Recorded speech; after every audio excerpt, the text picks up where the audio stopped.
जिंदगी में ढलना सीखो। अपनी पत्नी के साथ भी ढलना सीखो, पति के साथ भी ढलना सीखो। और ढलता वही है जो पिघलता है। जो कठोर है वो ढलता नहीं, जो कोमल है वो ढल सकता है। देखिए, लोहा क्षण के रूप में, इंगल के रूप में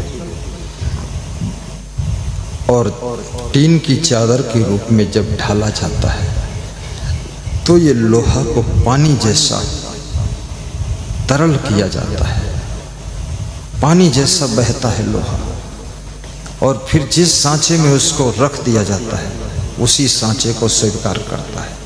ऐसे हमें आपको भी ढलने के लिए पानी जैसा कोमल, पानी जैसा शीतल, पानी जैसा सरल और पानी जैसा ठंडा होना पड़ेगा। और जो ढल नहीं सका उसकी ना तो कोई उपयोगिता है, ना उसकी कोई कीमत है, ना उसका कोई आदर है। जो ढल गए वो दूसरों के काम भी आ गए, और जो ढल न सके याद रखना वे न खुद के काम आ सके न दूसरों के काम आ सके, और दुनिया में बोझा बन कर के जीते रहे और बोझा बनकर मर गए। इसलिए ढलना सीखो ताकि दुनिया पर बोझा ना बनो, संसार में पूजा बन कर के जियो। बच्चों को भी माँ बाप के साथ में ढलना चाहिए, शिष्य को गुरु के साथ में ढलना चाहिए, गुरु को अपने संत मंडली के साथ ढलना चाहिए, माँ बाप को अपने बेटा बेटी बहू के साथ में भी ढलना चाहिए। कितने माँ बाप अपनी अकड़ में हैं, बेटे के साथ ढल न सके। बेटा 2025 की जिंदगी जी रहा है, अब बाप 1925 की जिंदगी जी रहा है। दोनों में बड़ा डिफरेंस हो गया, दोनों में मैच नहीं किया, दोनों अलग थलग पड़। याद रखना, उम्र कितनी भी हो हवाओं के साथ में चलना सीखो, लहरों के साथ में बहना सीखो, धारा के साथ में तैरना सीखो। और याद रखना, जिंदगी जिस तरह जीने से सफलता मिल सकती है उस तरह से अपनी जिंदगी को ढालना सीखो, ढालना सीखो। तो कबीर साहब कहते हैं, सूरत निरथिर होए। ये सूरत जो स्मृति है अंदर, निरत, रत माने लीन होना, ये निस्वरूप में लीन हो जाए, स्वरूप में समाहित हो जाए, आत्मस्थ हो जाए, स्वरूपस्थ हो जाए, स्वयं में आपकी स्मृतियां समा जाए, लीन हो जाए, आपकी यादें अपने आप में समाहित हो जाए। समाहिता, श्री कृष्ण कहते हैं अर्जुन, जो समाहित पुरुष है वो स्थित प्रज्ञ होता है। इसलिए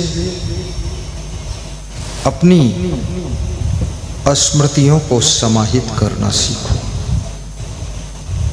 उन प्रसंगों को याद करो, वो भले ही 40 साल पहले घटित हुई हों, जिनको स्मरण करने से आज भी तुम्हारी खुशियां ताजी हो जाती हैं। उनको याद करो, उन प्रसंगों को भूलने की कोशिश करो जिनसे तुमको बहुत दुख मिला था, सीख भी मिली और दुख भी मिला। उनको जरा भुलाइए, बार बार याद करके दुख के दरिया में डूबिए मत। भूल जाइए, किसी ने तुम्हारे साथ बेईमानी किया, किसी ने तुम पर झूठा मुकदमा लाया, बड़ा दुख दिया, किसी ने तुम्हारी चोरी किया। अब इन सब दुष्टों को भूल जाइए, क्योंकि अब जो बीत गया सो बीत गया। जो बाण धनुष से छूट गया उस बाण का पीछा कौन करे, जो बात पुरानी बीत गई उस बात का शिकवा कौन करे। अब उसका शिकायत बंद करिए, अब नई जिंदगी की शुरुआत करिए, ताजी जिंदगी जियो। जिस जिंदगी में खुशियों के फूल खिले हों। तुम्हारी जिंदगी में बहुत बासीपन है, ताजापन नहीं है, मुरझाई हुई जिंदगी है, नई कलियां कोपलें दिख नहीं रही है। हर रोज तुम्हारी जिंदगी में खुशियों की नई कोपल निकलनी चाहिए और नई कलियां खिलनी चाहिए। हर रोज सुख के नए नए फूल खिले और शांति की सुगंध उठे। जिंदगी को फुलवारी बनाइए, जिंदगी को कांटों की बाड़ी मत बनाइए, जिंदगी को पुष्प वाटिका बनाइए और सद्गुणों के फूल लगाइए। दया, क्षमा, संतोष, धीर, वीर, विचार, विवेक, सहनशीलता, ये जीवन की फुलवारी में फूल खिलने चाहिए। जिसकी जिंदगी की पुष्प वाटिका में सद्गुणों के फूल खिलते हैं, सदाचार के फूल खिलते हैं, उसकी जिंदगी में चारों तरफ शांति और आनंद की सुगंध उठती रहती है और सफलता का द्वार अपने आप खुलता रहता है। तुम कितने बुद्धिमान बनो, कितनी पढ़ाई लिखाई करो, लेकिन इस संसार में कोई ऐसा नहीं जो धोखा न खाया, जो हार न खाया। यहाँ कभी कभी धोखा, कभी कभी हार, और कभी कभी विश्वास, और कभी कभी बहार, और कभी कभी सफलता, और कभी कभी दुख की रात, कभी कभी सुख का प्रभात। ये जगत विचित्रो अहम संसारा, आदि गुरु शंकराचार्य ने कहा है, ये संसार बड़ा विचित्र है, इसको समझना बड़ा कठिन है। लेकिन संसार को समझने की उतना जरूरत नहीं है जितना जरूरत है खुद को समझने की। जिस दिन खुद को समझ लोगे, जो खुद में है वही संसार में है। जो खुद को समझ गया वो पूरे संसार को फट से समझ जाता है। पहले खुद को समझने की कोशिश करो। मलिनिया के भक्त हीरा लाल विनोद कुमार की जय। तुम मेरी जय बोलोगे, तुम्हारी जय मैं बोल दूंगा।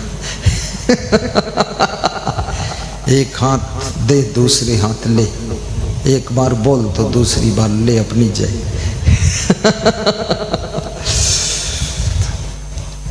जय का भी एक आनंद है। जब मन आह्लादित हो जाता है तभी जय का जन्म होता है।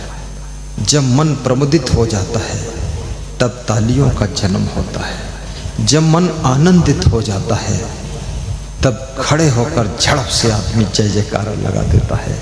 याद रखना, प्रमुदित मन, आनंदित मन, आह्लादित मन तुम्हारे भीतर ताली और जय को जन्म दे देता है। जब तक आनंद अंदर प्रकट नहीं होगा तब तक ना तो ताली बज सकती है। जब तक आह्लाद में मन डूबेगा नहीं तब तक जय भी निकल नहीं सकती है। और जब तक मन प्रफुल्ल नहीं होगा तब तक सत्संग में जाग कर तुम बैठ नहीं सकते, यहाँ नींद आ जाएगी।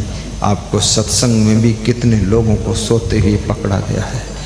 उनकी इज्जत बचाने के लिए कुछ नहीं बोला गया है, लेकिन पकड़ में आ गए कि आदमी सो रहा है। और कितने लोग तो सत्संग में सोने के लिए ही आते हैं कि इससे अच्छी जगह और कहाँ मिलेगी, कोई डिस्टर्ब भी नहीं है, सो रहते लोग, एक नींद मार लेते हैं। ऐसे चतुर खिलाड़ी लोग हैं। गुरु सोचता हमने अमृत बरसाया, उनके लिए कुछ नहीं बरसा, खाली नींद बरसी। तो सोना अच्छी चीज, लेकिन सत्संग में सोना ये खतरनाक चीज। क्योंकि सत्संग में सोना का अर्थ है तुमने सत्संग में खोना किया है। न जाने किस रोज गुरु जी के मुख से कौन कौन ज्ञान की बात नई नई प्रवाहित हो जाए। तुम सो गए, तुम चूक गए, तुम धोखा खा गए, तुमको कुछ मिला ही नहीं। इतनी दूर आए, 200 रुपये का पेट्रोल जलाया, लेकिन पाया कुछ नहीं। पाया वही नींद, वो तो घर में भी मिल जाती थी, वही यहाँ मिली है। इसलिए लल्लू राम मत बनो ना, जाग कर बैठो, एकदम स्ट्रांग बैठो और प्रफुल्ल बैठो, प्रमुदित होकर बैठो, खुश होकर बैठो। मुखिया को आशीर्वाद, आपका जीवन मंगल में हो। तो एडजस्ट हो।